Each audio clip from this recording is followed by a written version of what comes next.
चलिए sir start करते हैं। बिस्मिल्लाहिर्रहमानिर्रहीम।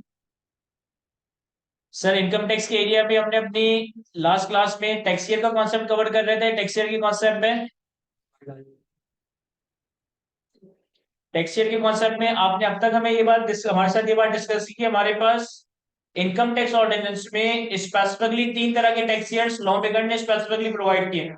Number one is called normal tax year, number two is called special tax year and number three is called transitional tax year.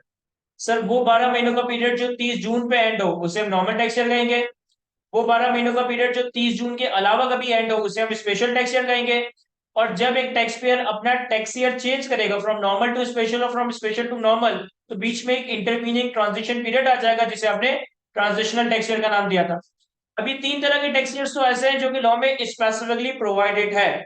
इसके अलावा income tax law के और भी बहुत सारे सेक्शंस को अगर हम पढ़कर प्रॉपर्ली इंटरप्रेट करें तो दो तरह के एडिशनल टैक्स ईयर्स भी निकल कर आते हैं, दो तरह के एडिशनल टैक्स ईयर्स भी क्रिएट किए जा सकते हैं। एक है हमारे पास tax year of a person about to leave Pakistan permanently, that is section 145 of the income tax ordinance. Tax year of a person about to leave Pakistan, section 145। Section 145 या फिर tax year of a person about to leave Pakistan, ये आपके cap 2 level पे आपके course का part नहीं है, लेकिन सिर्फ एक ब्रीफ ओवरव्यू डिस्कस कर लेता हूँ कि इस सेक्शन में क्या जिक्र किया गया है।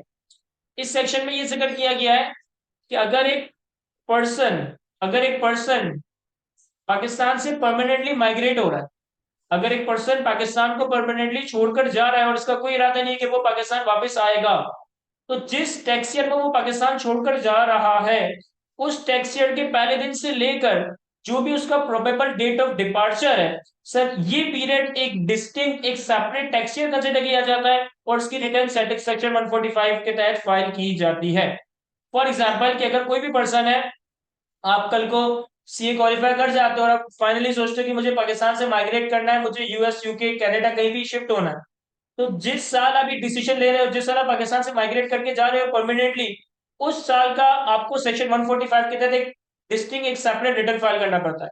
जिस साल आप पाकिस्तान छोड़ के जा रहे हो उसके पहले दिन से लेकर जो भी आपकी डेट ऑफ डिपार्चर है उस दिन तक का आप एक सेपरेट रिटर्न फाइल करते हैं और उसकी रिटर्न सेक्शन 145 के तहत फाइल की जाती है। इसी तरह से एक और यूनिक या डिस्टिंग या सेपरेट टैक्स ईयर है, that is tax year of a discontinued business, section 117। Tax year of discontinued business, that is section 117।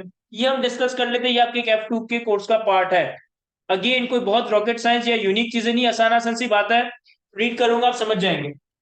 Section 117 tax year of discontinued business, इस सेक्शन में ये जिक्र किया गया है कि अगर एक पर्सन किसी भी साल अपना बिजनेस डिसकंटिन्यू कर दे, अगर एक पर्सन किसी भी टैक्स ईयर में अपना बिजनेस डिसकंटिन्यू कर दे, बंद कर दे, तो उसके ऊपर ये रिक्वायरमेंट है कि उसे अपना बिजनेस डिसकंटिन्यू करने के अगले 15 दिन के अंदर अंदर एफबीआर के कमिश्नर को ये बात इन्फॉर्म करनी है।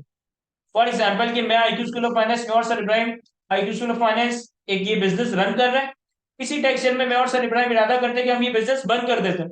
तो जिस दिन हम अपना बिजनेस एक्चुअली बंद कर रहे होंगे उसके अगले 15 दिन के अंदर अंदर हमारी जिम्मेदारी है, तो हम कमिश्नर को एक लेटर लिखेंगे, कमिश्नर को इंटीमेट करेंगे कि हमने अपना बिजनेस बंद कर दिया है। और हमें एक और काम करना पड़ेगा, जिस टैक्स ईयर में हम अपना बिजनेस बंद करने लगे उस टैक्स ईयर के पहले दिन से लेकर जिस दिन हमने अपना बिजनेस बंद किया है उस वक्त तक का पीरियड एक डिस्टिंक्ट एक सेपरेट टैक्स ईयर कंसिडर किया जा रहा होगा। तो ये दो आसान आसान सी बातें जो कि सेक्शन में लिखी है, मैं रीड करता हूं। Section 117 that is notice of a discontinued business कहता है any person discontinuing a business shall give the commissioner a notice in writing to that effect within 15 days of the discontinuance. Any person discontinuing a business shall give the commissioner a notice in writing to that effect within 15 days of the discontinuance, यानी कि business बंद करने के अगले 15 दिन के अंदर अंदर अपने कमिश्नर को यह बात बतानी है कि हमने अपना बिजनेस बंद कर दिया है। और इसके अलावा आपको क्या करना पड़ेगा, the person discontinuing a business shall furnish a return of income for the period commencing on the first day of the tax year in which the discontinuance occurred, यानी जिस टैक्स ईयर में उसने बिजनेस बंद किया है उस साल के पहले दिन से लेकर and ending on the date of discontinuance, और जिस दिन उसने बिजनेस बंद किया उस दिन तक, and that period shall be treated as separate tax year, और ये स्पेसिफिक पीरियड एक सेपरेट टैक्स ईयर कंसिडर किया जाएगा। तो सेक्शन की दो रिक्वायरमेंट्स है। नंबर वन, अगर किसी टैक्स ईयर में आप अपना बिजनेस बंद कर रहे हो तो बिजनेस बंद करने के अगले 15 दिन के अंदर आपने कमिश्नर को ये बात इन राइटिंग इन्फॉर्म करनी है। और जिस टैक्स ईयर में आपने अपना बिजनेस बंद किया उस साल के पहले दिन से लेकर date of discontinuance of business तक आपका एक सेपरेट टैक्स ईयर कंसिडर किया जाएगा। पॉइंट नंबर 3 में थोड़ी एडिशनल बात लिखी है, रीड करता हूं फिर डिस्कस करता हूं। कहता है where no notice has been given by the person discontinuing a business, but the commissioner has reasonable ground to believe that the business is discontinued or is likely to discontinue. The commissioner may serve a notice on the person to furnish a return of income for the period specified to the commissioner within the time specified in the notice. Point number 3 में ये कह रहा है कि अगर एक बंदा business discontinue करने लगा है या बिजनेस डिसकंटिन्यू कर दिया है और वो खुद से कमिश्नर को ये बात नहीं बता रहा और कमिश्नर को ये बात कहीं और से पता चल जाए। भाई फॉर एग्जांपल कि अगर मैं और सर इब्राहिम किसी दिन ये डिसाइड करते हैं कि हम आईक्यू बंद कर रहे हैं और हमने खुद से वॉलंटरली एफबीआर को ये बात इन्फॉर्म नहीं की, लेकिन चूंकि हमारे जो कॉम्पिटिटर है एआरटीटी, उनके जो वन ऑफ द को पार्टनर्स जिससे तारीख तो नहीं हो वो एफबीआर के डिपार्टमेंट के साथ एसोसिएटेड है, उनको तो ऑब्वियसली पता चल ही जाएगा कि आईक्यू स्कूल ऑफ फाइनेंस बंद हो जाएगा अगर। तो उनको ये बात पता चल जाती है कि आईक्यू स्कूल ऑफ फाइनेंस बंद हो गया। उन्होंने क्या करा कि आईक्यू का जो रेलेवेंट कमिश्नर है उनको इन्फॉर्म कर दिया कि भाई फला एक बिजनेस आईक्यू के नाम से पीसीएचएस पे स्कूल था, आपको फाइनली बंद हो गया। यानी कि बताने का मतलब ये कि कमिश्नर को हमने इन्फॉर्म नहीं किया, लेकिन कमिश्नर को किसी और रीजनेबल सोर्सेज से ये बात पता चल जाती है कि बिजनेस बंद होने लगा या बंद हो चुका है। तो कमिश्नर ये कर सकता है कि हमें एक नोटिस इशू करे और नोटिस इशू करके हमसे हमें कंपेल करे भाई जिस साल आपने अपना बिजनेस बंद कर दिया है उस साल का आपने एक सेपरेट टैक्स रिटर्न इस दिन के अंदर अंदर तक फाइल करना है।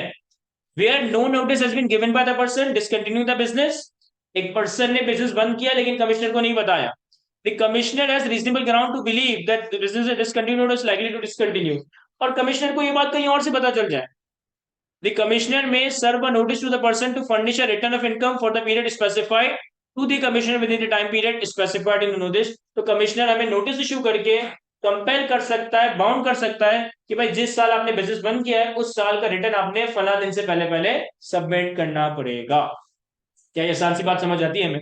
हमारे पास नेक्स्ट स्लाइड में सेक्शन 117 की एक सिंपल सी इलस्ट्रेशन आ रही है जिसमें मैंने कुछ डेटा पहले से पंच किया हुआ है। तीन इंडिपेंडेंट केसेस है, केस 1, केस 2, केस 3, ये तीनों अलग अलग केसेस हैं।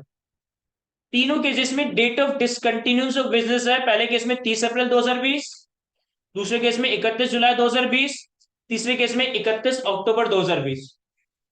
तीन डिफरेंट सिनेरियोज में मैं अपना बिजनेस बंद करने लगा हूं, 30 अप्रैल, 31 जुलाई और 31 अक्टूबर।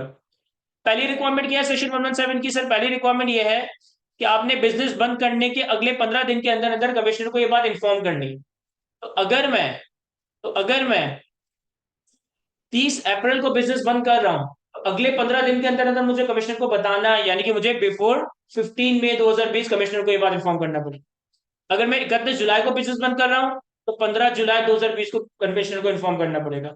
और अगर मैं 31 अक्टूबर 2020 को बंद कर रहा हूं तो मुझे अगले 15 दिन के अंदर अंदर यानी कि 15 नवंबर 2020 तक कमिश्नर को बताना पड़ेगा कि मैंने अपना बिजनेस बंद कर दिया। फिर हमें एक और काम करना पड़ेगा कि जिस साल आपने अपना बिजनेस बंद किया है उस साल के पहले दिन से लेकर जिस दिन आप अपना बिजनेस बंद कर रहे हो उस दिन तक के पीरियड को आप एक सेपरेट टैक्स ईयर कंसिडर करोगे। तो ये पीरियड कब से स्टार्ट होगा, कब एंड होगा? Tax year under section 117 commencing from ending on. अब देखें, अगर मैं 30 अप्रैल 2020 को बिजनेस बंद कर रहा हूं तो ये टैक्स ईयर कौन सा है? अगर मैं 30 अप्रैल अज्यूमिंग हम नॉर्मल टैक्स ईयर की बात कर रहे हैं, हम नॉर्मल टैक्स ईयर फॉलो कर रहे हैं, तो अगर मैंने 30 तारीख को अपनी दुकान बंद कर दी तो मैं किस टैक्स ईयर में अपना बिजनेस बंद कर रहा हूँ? सर टैक्स ईयर 2020 में। टैक्स ईयर 2020 का पहला दिन क्या होगा? 1 जुलाई 2019। और जिस दिन मैंने अपना बिजनेस बंद किया 30 अप्रैल 2020, यहां से यहां तक का पीरियड मेरा एक सेक्शन 117 का सेपरेट टैक्स ईयर कंसिडर किया जाएगा। क्या ये बात समझ आती है? इसी तरीके से केस बी में अगर मैं 31 जुलाई 2020 में बिजनेस बंद कर रहा हूं तो ये टैक्स ईयर कौन सा है? 31 जुलाई 2020 टैक्स ईयर कौन सा होगा? सर 31 जुलाई 2020 टैक्स ईयर 20 नहीं होगा, ये टैक्स ईयर 2021 होगा। तो सर टैक्स ईयर 2021 का पहला दिन होगा 1 जुलाई 2020 और बिजनेस बंद कर रहा हूं 31 जुलाई 2020, तो 1 जुलाई 2020 से लेकर 31 जुलाई 2020 तक ये सेक्शन 117 के तहत एक सेपरेट टैक्स ईयर कंसिडर किया जाए। और थर्ड केस में अगर मैं 31 अक्टूबर 2020 में बिजनेस बंद कर रहा हूं तो ये टैक्स ईयर कौन सा है? 31 अक्टूबर 2020 कौन से टैक्स ईयर के अंदर बिजनेस बंद किया जा रहा है? Tax year 2021। पहला दिन कौन सा होगा? 1 जुलाई 2020। और बिजनेस किस दिन बंद किया? 31 अक्टूबर 2020। तो ये मेरा एक सेपरेट टैक्स ईयर कंसिडर किया जाएगा। यानी कि जब हम इन रेलिवेंट ईयर्स की रिटर्न फाइल करेंगे तो फिर हम पूरे 12 महीनों का नहीं बल्कि 1 जुलाई 19 से लेकर 30 अप्रैल 2020 तक का रिटर्न फाइल कर रहा हूँ, क्योंकि उसके बाद तो हमारी कोई इनकम ही नहीं है ना। तो हम लोग इसको स्पेशल टैक्स ईयर बोलेंगे या फिर ट्रांजिशन सर इसको सेपरेट टैक्स ईयर बोलेंगे या इसको ट्रांजिशन टैक्स ईयर बोलेंगे? इसके लिए लॉ मेकर ने कोई स्पेसिफिक नाम नहीं दिया है। इसको हम कह देंगे simply tax year under section 117। ये सेक्शन 117 के तहत टैक्स ईयर है जो कि ऐसे पर्सन के ऊपर एप्लीकेबल होता है जिसने अपना बिजनेस डिसकंटिन्यू कर दिया है। सर अगर आप गौर करें तो ये मैंने जो तीनों एग्जांपल्स लिए हैं, इन तीनों एग्जांपल्स में ये पीरियड लेस देन 12 मंथ ही आ रहा है। सर एक बात आपने हमें बताई थी कि नॉर्मल टैक्स ईयर हमेशा 12 महीनों का पीरियड होगा, स्पेशल टैक्स ईयर भी हमेशा 12 महीनों का पीरियड होगा, ट्रांजिशनल टैक्स ईयर हमेशा 12 महीनों से कम का ही पीरियड होगा। मुझे बताएं ये जो टैक्स ईयर है सेक्शन 117 वाला, इसका ड्यूरेशन कितना हो सकता है? क्या ये 12 महीनों से कम होगा? क्या ये 12 महीने हो सकता है? क्या ये 12 महीनों से ज्यादा भी हो सकता है? 12 महीनों से कम सर ये 12 महीनों से कम ही होगा। और 12 महीने 12 महीने हो सकता है? जी। यस सर, पूरे 12 महीने भी हो सकता है। अगर मैं 30 जून पे ही अपना बिजनेस बंद करूं, अगर मैं 30 जून पे ही एग्जैक्टली अपना बिजनेस बंद करूं तो फिर सेक्शन 117 का जो टैक्स ईयर है वो एग्जैक्टली 12 मंथ्स का भी हो सकता है। क्या ये 12 महीनों से ज्यादा हो सकता है? नहीं सर, ये पीरियड 12 महीनों से ज्यादा नहीं हो सकता, क्योंकि अगर मैं 12 महीनों से ज्यादा कर रहा हूं तो इसका मतलब नेक्स्ट टैक्स ईयर में फॉल कर जाऊंगा, और अब नेक्स्ट टैक्स में फॉल कर जाऊंगा तो उसके पहले दिन से लेकर डेट ऑफ डिसकंटिन्यूस तक पीरियड काउंट किया जाएगा। फिर यहाँ पे ये भी बता दिया कि अगर आप इन इन पीरियड का टैक्स रिटर्न फाइल करोगे तो कौन से टैक्स ईयर कौन से टैक्स रेट आपके लिए रेलिवेंट होंगे। पहले वाले केस में टैक्स ईयर 2020 था, दूसरे और तीसरे केस में टैक्स ईयर 2021 के रेट्स हमारे ऊपर अप्लाई हो रहे हैं। क्या ये बातें समझ आती है? तो यहाँ तक हमारा टैक्स ईयर का कॉन्सेप्ट कंप्लीट होता है, जिसमें हमने 3 तरह के टैक्स ईयर जो कि लॉ में स्पेसिफिकली प्रोवाइडेड थे उनको कवर किया, नॉर्मल, स्पेशल एंड ट्रांजिशनल। 2 तरह के एडिशनल टैक्स ईयर्स हैं, लेकिन उसमें से एक हमारे कोर्स का पार्ट नहीं है। हमने section 117 tax year of discontinued business cover किया है।